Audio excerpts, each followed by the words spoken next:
What is your most anticipated release coming out of Phase 4? That second Shang-Chi trailer, it just like this that blew me away. The most anticipated is probably Moon Knight. AntMan 3 Quantumania. They seem to have really big ideas for all of these. I am baffled that nobody has mentioned Fantastic Four. I love the way you're thinking about this. You're all over the map. You've gone from...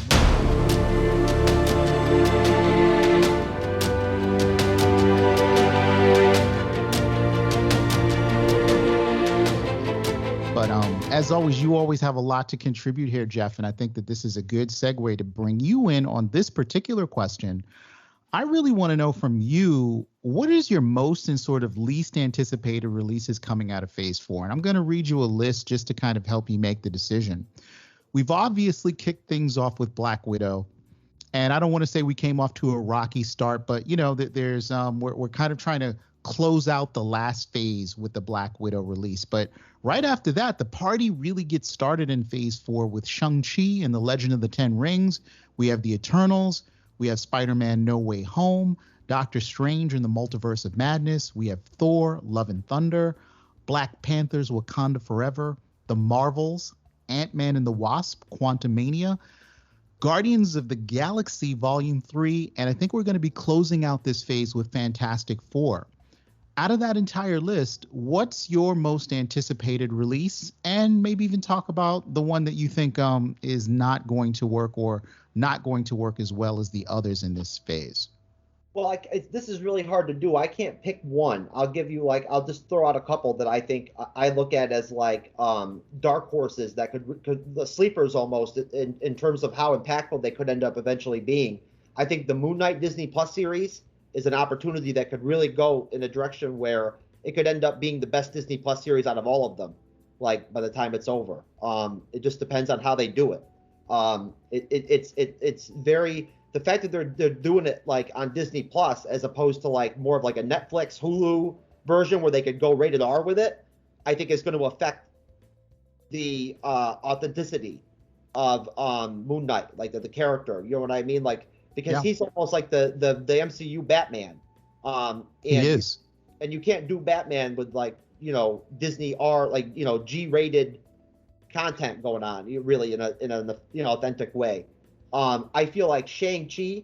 Now this is the thing. This could just be because we haven't had Marvel content and Marvel trailers for so long that when I saw that second Shang-Chi trailer, that blew me away or whatever. But I'm telling you right now, that first trailer for Shang-Chi, I was a little bit like 50-50. But when I saw that second trailer with Tony Leung, or Long or whatever, as the Mandarin, holy crap, man! Like he was like a beast in that. He almost overshadowed Shang-Chi in the trailer. He was incredible. Yeah, I think that movie could end up being really damn good. I think it could be better than the Black Widow film. And I think the Black Widow film was really well done. And I think Shang-Chi could have real potential. And then Ant-Man 3 Quantumania. I think these Ant-Man films get better every time they come out. Like they keep evolving and upping the game. So I think that like with Ant-Man 3, that right there should show you the power level of Kang as a villain. Like he's going to be like taking on Ant-Man and the Wasp. You know what I mean? Like that's his adversaries. And like, let's be honest here. I mean, I love Ant-Man and the Wasp, but they're not exactly like Thor and like, you know, the top tier players. Yeah. So I mean, at that point, that should kind of give you an idea of how impactful he's going to be as a villain. At least in that version of Kang. You know what I mean? Like, you know, whichever one it is. But and then the last one, I guess, is probably going to be She-Hulk. I think could be something really interesting. We'll see how it ends up being done. They're saying it's going to be like a legal, you know, comedy / drama type show. But who they're putting into it so far? The Abomination with Tim Roth, Titania. You know, I mean, they've got, you know, Matt Murdock potentially popping up. You know, and then who knows, maybe he could be Daredevil too, you know. I'd love to see that. I love Daredevil, so anything Matt Murdock or Daredevil is just awesome as far as I'm concerned. But I think that that, and I'm really looking forward to Hawkeye too. Jeff, I love the way you're thinking about this. You're all over the map. We've gone from Moon Knight to Ant-Man to She-Hulk. So you obviously have a couple of top tier picks that you are looking forward to from this particular phase.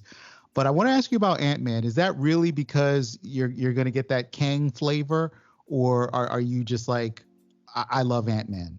I just feel like the way that they evolved the movie from Ant-Man 1 to Ant-Man and the Wasp, I feel like they're going to take another jump in their evolution. You know what I mean? Like, it's all the same people, that's going to be producing the film. You know what I'm saying? So they're going to have this familiarity. And I feel like at that point, Paul Rudd is already so popular as a character. The way that they're going to elevate him and like what's her name that plays the Wasp? Geez, I forgot her name from Lost. But anyways, I really feel like the way that they're gonna market that everything and whatnot. These are remnants of like the Iron Man, Captain America era characters, and people really have a connection to that. And I think that's really going to become it's going to have the same effect that Black Widow's having right now, like that nostalgic effect that we all felt when we watched Black Widow, where it was like that connection was there again, the original Avengers. You know what I mean? Like Ant-Man. I feel like by the time Ant-Man 3 comes out, people are going to be craving that. Yeah. And you know what? The actress who's you were struggling to name is Evangeline Lilly. Yeah. And I tend to agree with you with regards to Ant-Man definitely being on the sleeper list. I want to take one more note from you, Jeff, and then I want to go to Grandmaster for a second. Is there anything on the list that you feel is a little weak that you're not excited for, or does the whole roster seem strong? Honestly, I can't think. The only thing, if I had to pick one where I'm a little bit iffy, it could be Ironheart. I don't know how it's going to play out. I'm honestly pretty stoked about Miss Marvel. I'm actually optimistic about it. I really am. I have a feeling that like I'm going to enjoy reviewing it. And I really do. Like, that's how I feel about it. Like, I'm going into it very optimistic. I like the actress that's playing Miss Marvel. And so, I mean, even though she's an unknown, but I feel like I talked to Arch about this personally, and I don't the concept of the Young Avengers, even though this isn't exactly Phase 4, just to throw this into the mix, I don't know how I feel about the concept of the Young Avengers. It depends on how they do it. I'm iffy on that, how that's going to end up playing out. We have some discussion about teams we're going to see coming in Phase 4 just coming up. I don't want you to steal all the thunder, but man, of course, your mind works at 1,000 miles an hour. So, Grandmaster, you had some notes on anticipated, least anticipated. That catch from Marvel, him playing the Mandarin, I think we're all gonna get our minds blown in a week or 5 when the movie comes out. Yeah, it's only 5 weeks. When it comes to least excited projects coming up, I'm a bit lukewarm on Armor Wars. Yeah, I know. But to me, it doesn't really appeal. I have the same thing with Ironheart. We've seen a lot of Tony Stark's armor in Phase 1, 2, 3. And I'd like to see new things. So that's fair. But I feel like we're gonna make a convert out of you, like we did with Loki. Could be, because Loki was actually something I didn't need and actually needed, so didn't know I needed. You needed until you got it. So we're going to put a pin in this discussion, Grandmaster, and come back around when Armor Wars debuts. I'm big on Armor Wars. Love Iron Man. Love that story arc from the comic books. But Stanton? Well, you kind of just hit what I was going to say. I can't really have a least anticipated, because Loki was the one I would have said, I don't know what's going to happen in this, and it turned out to be, at least in my opinion, not only like extremely good and extremely interesting, but like absolutely pivotal to what they're going to do in the future. So I don't know where any of these are going. I mean, you look at Hawkeye and you're like, well, it's kind of a smaller thing, and you look at Armor Wars and it's just continuing something else. But I don't know. I don't know what's going to come out of these. They seem to have really big ideas for all of these series, so they could all wind up being way bigger than anything you're anticipating. Yeah, I tend to agree with you. And I'm asking the same questions. How do you make a bow and arrow interesting for 6 episodes? Even an exploding set of bow and arrows. But then they kind of blow your mind at the end of Black Widow by saying, we might have some Widow on Hawkeye action in terms of how that plays out. But I want to go to Biz, and the questions are popping up here. So don't mind me if I have a brain freeze trying to keep up. But Biz, you were first in terms of your hand to the buzzer. Oh yeah, so yeah, I'd just like to before I get to that anyway, but I guess the things that I'm not so sure about are, for example, is that what it's called? The Marvels, the Captain Marvel sequel? The Marvels is the Captain Marvel sequel. Yeah, I'm not too sure about that one. Or maybe like Jeff said, Ironheart. I still can't believe that's actually going to happen. What else is it? I can't remember it right now, but there was another one that I wasn't too sure. Oh yeah, Miss Marvel. I was actually surprised when Jeff said that. Was looking forward to that. I'm a bit he did that. Surprise us, given his love for Captain Marvel. Yeah, true. But yeah, like the most anticipated is probably like Moon Knight. It's just like Jeff said. If they play it right, he could be as popular as Batman, like the MCU's version. I mean, that has a lot of potential. And also, like from the comics, he's a bit of a strange character. Like he can go insane, so that'll be definitely interesting. Yeah, we have mental health issues. Side question for you, Biz: are you putting Marvel Studios under pressure to make Moon Knight better than Daredevil? Yeah, definitely. You're feeling that they have to surpass that particular achievement, yeah? Yeah, and also surpass Batman. Fair enough. Grandmaster? I am baffled that nobody has mentioned Fantastic Four as their most anticipated project. I'm sorry, but that will definitely outshine everything. And on a further note, when I saw that big tank where they were shooting scenes for Black Panther, Wakanda Forever, which basically confirmed Namor, that blew my mind as well. I'm actually a little bit scared for Black Panther, Wakanda Forever. Because we have the Chadwick Boseman situation. As you guys know, I'm a person who thinks they should have recast the role. Because T'Challa's story wasn't done yet in the MCU. However, with What If and coming up, they could do something.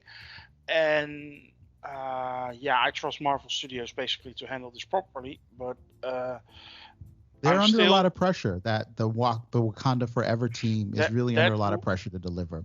July 2022, that movie comes out, and it will really put Marvel Studios' abilities to the test, because you cannot win, basically.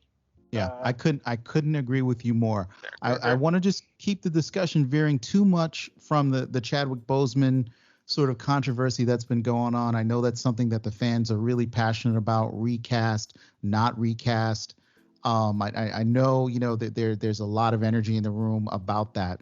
But I want to take two more comments on this particular subject. Stanton, you had your hand up, and then Jeff will take some notes from you. No, and I'll probably end up cutting what I'm talking about right now, but I was going to follow up on the Black Panther thing, but we'll probably continue. Let's save that. Let's put a pin in that for another discussion, because I know we could all, talk about that for hours. It's a very, very touchy subject, and we're all real passionate about it. Jeff? I think the Grandmaster makes a really great point there. I don't want to see Shuri as Black Panther. I don't. I'll just be honest with you. Like, I'm sorry. That's fair. I don't care when people I say this to people, and I do get occasionally people look at me funny or whatever, like online when I say this, like I'm being sexist or something like that. It's not like that. It's just that the young woman who plays Shuri, I cannot imagine her or vision her as the Black Panther. I can't. Like, she's so physically unimposing that it just makes no sense to me. You know what I mean? Like, you'd be redefining what Black Panther is as a character at that point if you made the Black Panther. So and like, Jeff, I don't think you're being sexist at all. I think you have a legitimate point of view there, and I think you'll find that a lot of fans would back you up with that. When you think of the Black Panther stepping into a hail of 60 or 50 millimeter gunfire, I mean, just sadly, we're not kind of picturing like a teenage girl taking that on, and that has nothing to do with her gender. It's just we all think of the Black Panther as a boss, and doing boss level things. But guys, a great talk here. Biz, I want to give you the last opportunity. Did you want to jump in on any of this? Trying to stay away from the Boseman controversy? Yeah, definitely. Nothing to do with Black Panther. But I was just going to say about, I was going to mention Kangen. The way I see it is that he could possibly appear as soon as Avengers 4, because the thing is, we could see him then, because the thing is he's got pretty powerful abilities in terms of like time travel and stuff like that, obviously. So it could possibly be like we could see him there and face off the Avengers in some kind of way, and then reset the timeline somehow so that they'd never met him in the first place, and then we see them again for Avengers maybe 6, or we could also see him like dropped off in like a different time, like for example Ramatad, and face him off there. Like it's the possibilities are endless of Kanga's time travel. You can do anything with that. So yeah, I agree with you 1010%. And you've got a brilliant segue into our next topic. You also happen to be the talk leader on the topic. I think we need to talk about the multiverse. And this is going to be a bit of a heated discussion here because we all have different thoughts, different opinions on the multiverse. Grandmaster's getting ready.